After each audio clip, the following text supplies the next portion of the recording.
किस्से गलियारों के पेश करते हैं सादत हसन मंटो की लिखी कहानी खालिद मियाँ।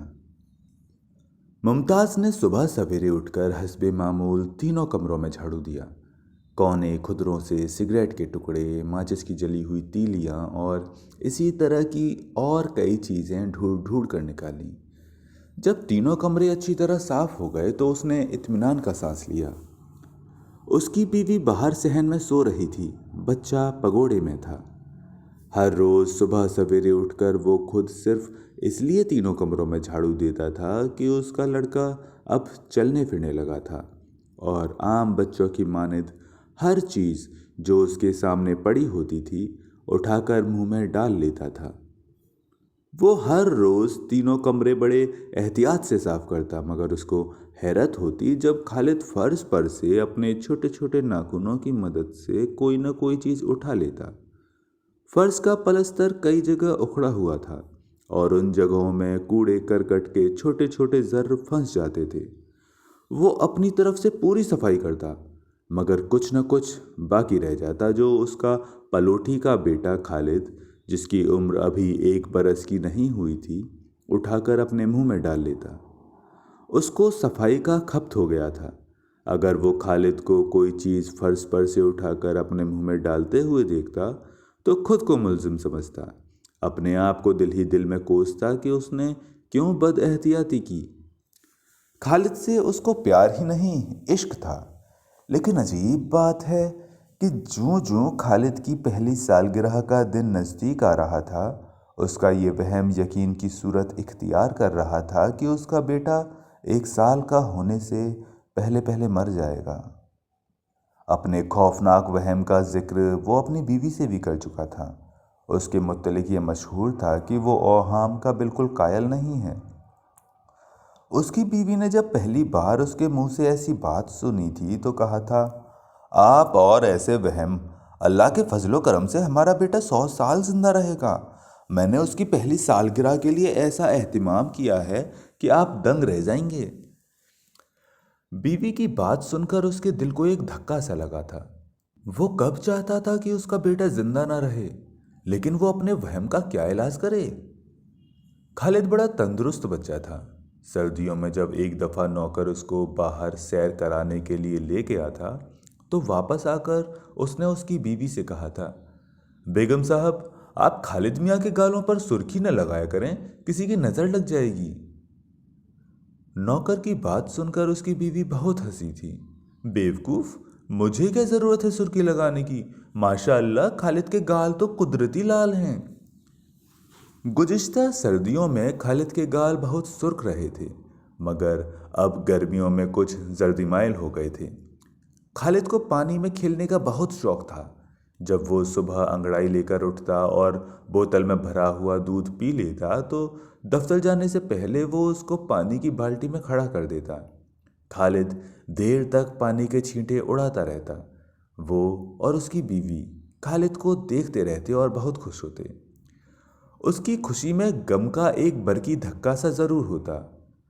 खुदा मेरी बीवी की जबान मुबारक करे। ये क्या है कि मुझे खालिद की मौत का खटका लगा रहता है। ये वहम क्यों मेरे दिमाग में बैठ गया है कि वो मर जाएगा। क्यों मर जाएगा? वो अच्छा भला सेहतमंद है, अपनी उम्र के बच्चों से कहीं ज्यादा सेहतमंद। मैं यकीनन पागल हूं। उससे मेरी हद से ज्यादा बढ़ी हुई मोहब्बत ही दरअसल मेरे वहम का बायस है। लेकिन मुझे उससे इतनी मोहब्बत क्यों है? क्या सारे बाप इसी तरह अपने बच्चों से प्यार करते हैं? क्या हर बाप को अपनी औलाद की मौत का खटका लगा रहता है? मुझे आखिर हो क्या गया है? उसने जब हस्बे मामूल तीनों कमरे अच्छी तरह साफ कर दिए तो वो फर्श पर चटाई बिछाकर लेट गया। ये उसकी आदत थी। सुबह उठकर झाड़ू वगैरह देकर वो गर्मियों में ज़रूर आधे घंटे के लिए चटाई पर लेटा करता था, बगैर तकिए के। इस तरह उसको लुत्फ महसूस होता था। फर्श पर लेटकर वो सोचने लगा, परसों मेरे बच्चे की पहली सालगिरह है। अगर ये सालगिरह बखेरो आफियत गुजर जाए तो मेरे दिल का बोझ हल्का हो जाएगा, मेरा वहम बिल्कुल दूर हो जाएगा। अल्लाह मियाँ, ये सब तेरे हाथ में है। आंखें बंद किए अभी वो लेटा ही हुआ था कि उसने अपने नंगे सीने पर खालिद का लम्स और बोझ महसूस किया। उसने आंखें खोल दी। उसकी बीवी पास ही खड़ी थी। उसने कहा, खालिद रात भर बेचैन सा रहा है, सोते में जैसे डर डर के कांपता रहा हो। खालिद उसके सीने पर लेटे लेटे जोर से कांपा। उसने खालिद की पीठ पर हाथ रखा और कहा, खुदा मेरे बेटे का मुहाफिज हो। उसकी बीवी ने खफगी आमेज लहजे में कहा, तौबा, आपको तो बस वहमों ने धर रखा है। हल्का सा बुखार है, इंशाल्लाह दूर हो जाएगा। ये कहकर वो कमरे से बाहर चली गई। खालिद उसकी छाती पर औंधा लेटा हुआ था और सो सा रहा था। वो सोते में कभी कभी कांप उठता। उसने हौले हौले बड़े प्यार से खालिद को थपकना शुरू किया। थोड़ी देर के बाद खालिद ने आहिस्ता आहिस्ता अपनी बड़ी बड़ी स्याह आंखें खोली और उसकी तरफ देखकर मुस्कुराया। उसने खालिद का मुंह चूमा। क्यों मियाँ खालिद, क्या बात है? आप कांपे क्यों थे? खालिद ने मुस्कुराकर अपना उठा हुआ सिर उसकी छाती पर गिरा दिया। उसने फिर खालिद को थपकना शुरू किया। वो दिल में दुआएं मांग रहा था कि उसके बेटे की उम्र दराज हो। उसकी बीवी ने खालिद की पहली सालगिरह के लिए बड़ा एहतिमाम किया था। अपनी सारी सहेलियों से कहा था कि वो उस तकीब पर जरूर आएं। दर्जी से खास तौर पर सालगिरह के कपड़े सिलवाए थे। दावत पर क्या क्या चीज़ होगी सब सोच लिया था। उसको ये ठाठ पसंद नहीं था। वो चाहता था कि किसी को खबर ना हो और सालगिरह गुजर जाए, खुद उसको भी पता न चले और उसका बेटा 1 बरस का हो जाए। उसको सिर्फ उस वक्त इल्म हो जब खालिद 1 बरस का हो चुका हो। जब खालिद उसकी छाती पर से उठा तो उसने मोहब्बत में डूबे हुए लहजे में कहा, खालिद बेटा, सलाम नहीं करोगे अब्बा जी को? खालिद ने मुस्कुराकर अपना दायां हाथ उठाया और अपने माथे पर रख दिया। उसने खालिद को दुआ दी, जीते रहो। दुआ देते ही उसके दिल पर उसके वहम की ज़रब लगी और वो गमो फिक्र के समुंदर में गर्क हो गया। खालिद उसे सलाम करके कमरे के बाहर चला गया। दफ्तर जाने में अभी काफ़ी वक्त था। वो चटाई पर लेटा रहा और अपने वहम को दिलो दिमाग से महव करने की कोशिश करता रहा। इतने में बाहर सहन से उसकी बीवी की आवाज़ आई, मुमताज़ साहब, मुमताज़ साहब, इधर आइए। आवाज़ में शदीद घबराहट थी। वो चौंक कर उठा और दौड़कर बाहर गया। उसने देखा कि उसकी बीवी खालिद को गुसल खाने के बाहर गोद में लिए खड़ी है और खालिद उसकी गोद में बल पे बल खा रहा है। उसने खालिद को अपनी बाहों में लिया और बीवी से, जो कांप रही थी, पूछा, क्या हुआ? उसकी बीवी ने खौफजदा लहजे में कहा, मालूम नहीं, पानी से खेल रहा था, मैंने नाक साफ की तो दोहरा गया। उसकी अपनी बाहों में भी खालिद ऐसे बल खा रहा था जैसे कोई उसे कपड़े की तरह निचोड़ रहा हो। सामने चारपाई पड़ी थी। उसने खालिद को उस पर लिटा दिया। वो और उसकी बीवी सख्त परेशान थे। खालिद चारपाई पर पड़ा बल पे बल खा रहा था और उन दोनों के औसान खता थे कि वो क्या करें। उन्होंने खालिद को थपकाया, चूमा, पानी के छींटे मारे, मगर खालिद का तसन्नुस दूर न हुआ। थोड़ी देर के बाद खुद ब खुद खालिद का दौरा आहिस्ता आहिस्ता खत्म हो गया और उस पर बेहोशी सी तारी हो गई। उसने समझा कि खालिद मर गया है। उसने बीवी से कहा, खत्म हो गया। उसकी बीवी चिल्लाई, लाहो वला, कैसी बातें मुंह से निकालते हो? कन्वल्सन थी, खत्म हो गई, अभी ठीक हो जाएगा। खालिद ने अपनी मुरझी हुई बड़ी बड़ी स्याह आंखें खोली और उसकी तरफ देखा। उसकी सारी दुनिया जिंदा हो गई। उसने बड़े ही दर्द भरे प्यार से खालिद से कहा, क्यों खालिद बेटा, क्या हुआ था आपको? खालिद के होठों पर तसन्नुसज़दा मुस्कुराहट नमूदार हुई। उसने खालिद को गोद में उठा लिया और अंदर कमरे में ले गया। वो उसको लिटाने ही वाला था कि दूसरी कन्वल्सन आई और वो फिर बल खाने लगा। जिस तरह मिर्गी का दौरा होता है, ये तसन्नुज भी उसी किस्म का था।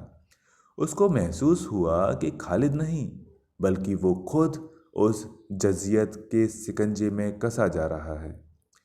दूसरा दौरा खत्म हुआ तो खालिद और ज़्यादा मुरझा गया। उसकी बड़ी बड़ी स्याह आंखें अंदर ढस गईं। वो खालिद से बातें करने लगा। खालिद बेटे, ये क्या हो जाता है आपको? खालिद मियाँ, उठो ना, चलो फिरो ना। खालिदी मक्खन खाएंगे आप? खालिदी को मक्खन बहुत पसंद था, लेकिन उसने हाँ न की। जब उसने कहा, बेटे गग्गो खाएंगे आप? तो खालिद ने बड़े नहीफ अंदाज में सिर हिलाकर न की। वो मुस्कुराया और उसने खालिद को अपने गले से लगा लिया। फिर उसने खालिद को अपनी बीवी के हवाले किया और कहा, तुम इसका ध्यान रखो, मैं डॉक्टर को लेकर आता हूँ। वो डॉक्टर को अपने साथ लेकर आया तो उसने देखा कि उसकी बीवी के होश उड़े हुए हैं। उसकी गैर मौजूदगी में खालिद पर तशन्नुज के 3 और दौरे पड़ चुके थे और वो बेजान सा हो गया था। डॉक्टर ने खालिद को अच्छी तरह देखने के बाद कहा, तरद्दुद की कोई बात नहीं, ऐसी कन्वर्जन बच्चों को अमूमन आया करती है। इनकी वजह दांत हैं। मैदे में करम वगैरह हो तो वो भी इनका बायस हो सकता है। मैं दवा लिख देता हूँ, आराम आ जाएगा। बुखार तेज नहीं है, आप कोई फिक्र ना करें।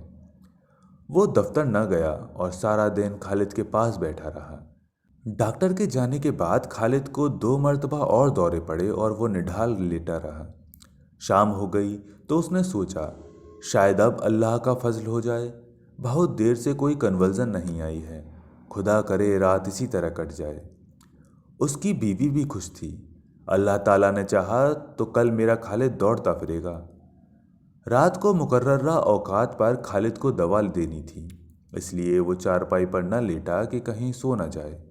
वो खालिद के पगोड़े के पास आराम कुर्सी खींचकर बैठ गया और सारी रात जागता रहा। खालिद रात भर बेचैन रहा, कांप कांप कर जाग उठता। हरारत भी तेज थी। सुबह 7 बजे के करीब उसने खालिद को थर्मामीटर लगा के देखा। 104 डिग्री बुखार था।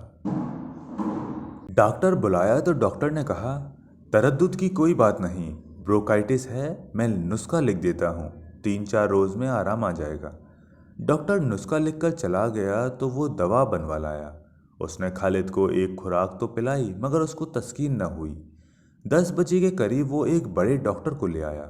बड़े डॉक्टर ने खालिद को अच्छी तरह से देखा और तसल्ली दी। घबराने की कोई बात नहीं, सब ठीक हो जाएगा। कुछ भी ठीक न हुआ। बड़े डॉक्टर की दवा ने कोई असर न किया। बुखार तेज ही रहा। उसके नौकर ने कहा, साहब बीमारी वगैरह कोई नहीं, खालिद मियाँ को नज़र लग गई है, मैं एक तावीज़ लिखवा कर लाया हूँ, अल्लाह के हुक्म से यूं चुटकियों में असर करेगा। 7 कुओं का पानी इकट्ठा किया गया, उसमें तावीज़ घोलकर खालिद को पिलाया गया। कोई असर न हुआ। एक हमसाई आई तो यूनानी दवा तजवीज़ कर गई। वो दवा तो ले आया मगर उसने खालिद को न दी। शाम को उसका एक रिश्तेदार एक डॉक्टर को साथ लेकर आया। डॉक्टर ने खालिद को देखा और कहा, मलेरिया है और मलेरिया में इतना बुखार होता ही है। मैं कोनिन का इंजेक्शन दिए देता हूँ, आप इसके सर पर बर्फ़ का पानी डालिए। खालिद के सिर पर बर्फ़ का पानी डाला गया तो बुखार एकदम कम हो गया। दर्जाए हरारत 98 डिग्री तक आ गया।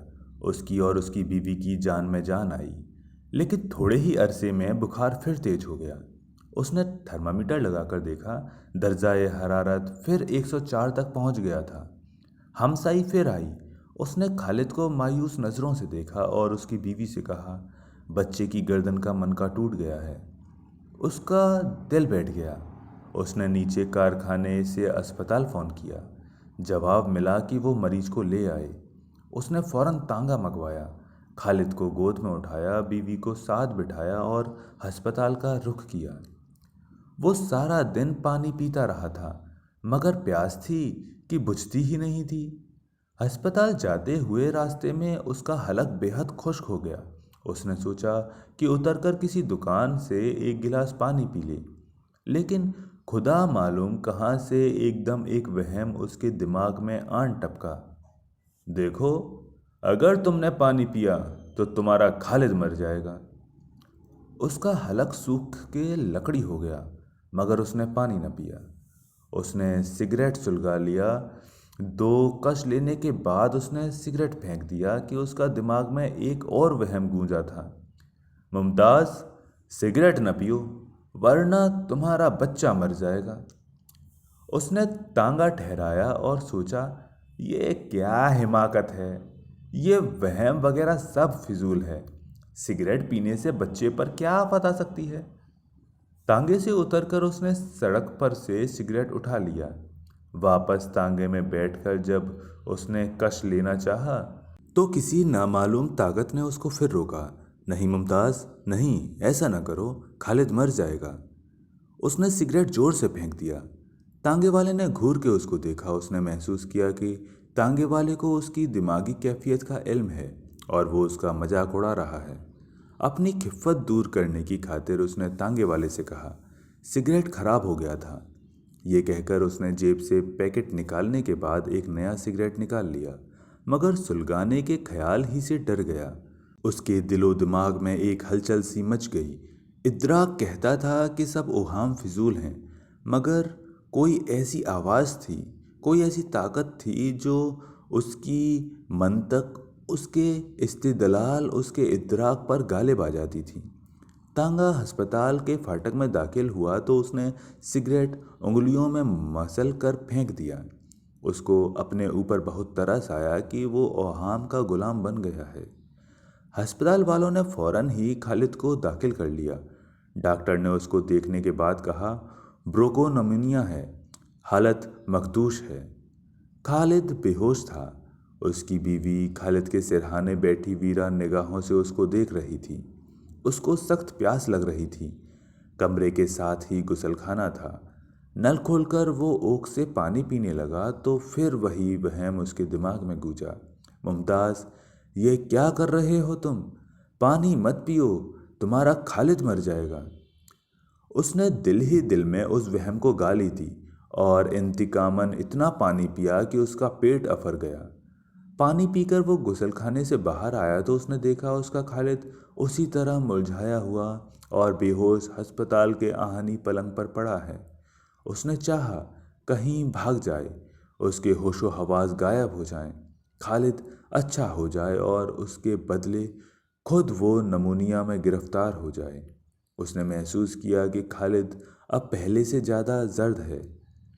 उसने सोचा कि ये सब उसके पानी पी लेने के बायस है। अगर वो पानी न पीता तो खालिद की हालत ज़रूर बेहतर हो जाती। उसको बहुत दुख हुआ।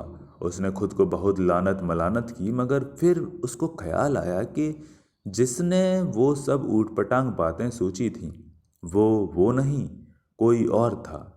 वो और कौन था? क्यों मेरे दिमाग में ऐसे वहम पैदा होते हैं? मुझे प्यास लगी थी और मैंने पानी पी लिया। मेरे पानी पी लेने से खालिद पर क्या असर पड़ सकता है? खालिद ज़रूर अच्छा हो जाएगा। कल उसकी सालगिरह है, इंशाल्लाह खूब ठाठ से मनाई जाएगी। लेकिन फौरन ही उसका दिल बैठ गया। किसी आवाज़ ने उससे कहा, खालिद 1 बरस का होने ही नहीं पाएगा। उसका जी चाहा कि वो उस आवाज़ की जवान पकड़ ले और उसे गुद्दी से निकाल फेंके। फिर उसको ख्याल आया कि वो आवाज़ तो खुद उसके दिमाग में पैदा हुई है। खुदा मालूम कैसे पैदा हो जाती है, क्यों हो जाती है। वो कदर तंग आ गया कि उसने दिल ही दिल में अपने औहाम से गिड़गिड़ा कर कहा, खुदा के लिए मुझ पर रहम करो। क्यों तुम मुझ गरीब के पीछे पड़ गए हो? शाम हो चुकी थी। कई डॉक्टर खालिद को देख चुके थे। दवा दी जा रही थी। कई इंजेक्शन भी लग चुके थे, मगर खालिद अभी तक बेहोश था। दफतन उसके दिमाग में एक आवाज़ गूंजी, तुम यहाँ से चले जाओ, फौरन चले जाओ, वरना खालिद मर जाएगा। वो फौरन कमरे से बाहर चला गया, अस्पताल से बाहर चला गया। उसने अपने आप को उन अनजानी आवाज़ों के हवाले कर दिया। अपनी हर जुम्बिश, हर हरकत उनके हुक्म के सुपुर्द कर दी। वो उसे एक होटल में ले गई। उन्होंने उसको शराब मंगवाने के लिए कहा। शराब आ गई तो उसे फेंके देने का हुक्म दिया। उसके फेंक दी तो और मंगवाने के लिए कहा, और आई तो उसे भी फेंक देने के लिए कहा। शराब और टूटे हुए गिलासों के बिल अदा करने के बाद वो होटल से बाहर निकला। उसको महसूस हुआ कि चारों तरफ खामोशी ही खामोशी है, सिर्फ उसके दिमाग में शोर बरपा है। चलता चलता वो अस्पताल वापस पहुंच गया। उसने खालिद के कमरे की जानिब रुख किया तो उसे हुक्म हुआ, मत जाओ, उधर तुम्हारा खालिद मर जाएगा। वो रुक गया और घास के मैदान में पड़ी बेंच पर लेट गया। रात के 10 बज चुके थे। मैदान में अंधेरा था। चारों तरफ खामोशी थी। कभी कभी किसी मोटर के हॉर्न की आवाज़ खामोशी में खराश पैदा करती हुई गुजर जाती थी। सामने ऊंची दीवार में अस्पताल का क्लाक रोशन था। वो खालिद के मुत्तलिक सोच रहा था। क्या वो बच जाएगा? वो बच्चे क्यों पैदा होते हैं जिन्हें मर जाना होता है? वो जिंदगी क्यों पैदा होती है जिसको इतनी जल्दी मौत के मुंह में चला जाना होता है? खालिद जरूर। एकदम उसके दिमाग में एक वहम फूटा और वो बेंच पर से उतरकर सजदे में गिर गया। हुक्म था कि उसी तरह पड़ा रहे जब तक खालिद ठीक ना हो जाए। वो सजदे में पड़ा रहा। वो दुआ मांगना चाहता था मगर हुक्म था कि दुआ ना मांगे। उसकी आंखों में आंसू आ गए। वो खालिद के लिए नहीं, अपने लिए दुआ मांगने लगा। खुदाया, मुझे इस अजियत से निजात दे। तुझे अगर खालिद को मारना है तो मार दे। ये मेरा क्या हश्न कर रहा है तू? दफ़्फ़तन उसे कुछ आवाज़ें सुनाई दीं। उससे कुछ दूर मैदान के किनारे पर झाड़ियों के पास बिछी कुर्सियों पर दो डॉक्टर बैठे आपस में बात कर रहे थे। बच्चा बड़ा खूबसूरत है। माँ का हाल मुझसे तो देखा नहीं गया। बेचारी हर डॉक्टर के पांव पड़ रही है। हमने तो अपनी तरफ से हर मुमकिन कोशिश की है। बचना मुहाल है। मैंने तो उसकी माँ से यही कहा है कि अब दुआ करो बहन। एक डॉक्टर ने उसकी तरफ देखा। वो सजदे में पड़ा हुआ था। उसने डॉक्टर की ऊंची आवाज़ सुनी। ओह, क्या कर रहे हो तुम? इधर आओ। वो उठकर दोनों डॉक्टरों के पास गया। एक ने उससे पूछा, कौन हो तुम? उसने अपने खुश्क होठों पर जवान फेर कर कहा, जी मैं एक मरीज। उसी डॉक्टर ने सख्ती से कहा, मरीज हो तो अपने बिस्तर पर जाओ, यहाँ मैदान में क्यों डंड पेल रहे हो? उसने कहा, जी मेरा बच्चा दाखिल है उस उधर उस वार्ड में। वो तुम्हारा बच्चा है जो? जी हाँ, शायद आप उसी के बारे में बात कर रहे हैं। वो मेरा बच्चा है, खालिद। आप उसके बाप हैं?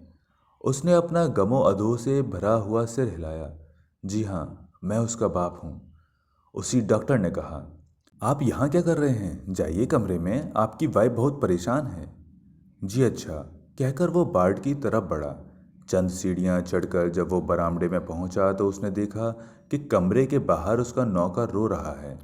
उसको देखकर नौकर और ज़्यादा रोने लगा। साहब, खालिद मियाँ फौत हो गए। वो अंदर कमरे में गया। उसकी बीवी फर्श पर बेहोश पड़ी थी और एक डॉक्टर और नर्स उसको होश में लाने की कोशिश कर रहे थे। वो पलंग के पास खड़ा हो गया। खालिद आंखें बंद किए पड़ा था। उसके चेहरे पर मौत का सुकून था। उसने खालिद के रेशमी बालों पर हाथ फेरा और दिल चीर देने वाले लहजे में पूछा, खालिद मियाँ, गग्गो खाएंगे आप? खालिद का सिर नफ़ी में न हिला। उसने फिर दरख्वास्त भरे लहजे में कहा, खालिद मियाँ, मेरे वहम भी ले जाएंगे आप अपने साथ? उसको महसूस हुआ कि खालिद ने सिर हिलाकर हाँ की है। तो दोस्तों, ये थी कहानी खालिद मियाँ, लेखक सादत हसन मंटो। उम्मीद है आपको कहानी पसंद आई होगी। कहानी पसंद आई है तो वीडियो को लाइक करें, चैनल को सब्सक्राइब करें। मिलते हैं किसी और दिन किसी नई कहानी के साथ। तब तक के लिए नमस्कार।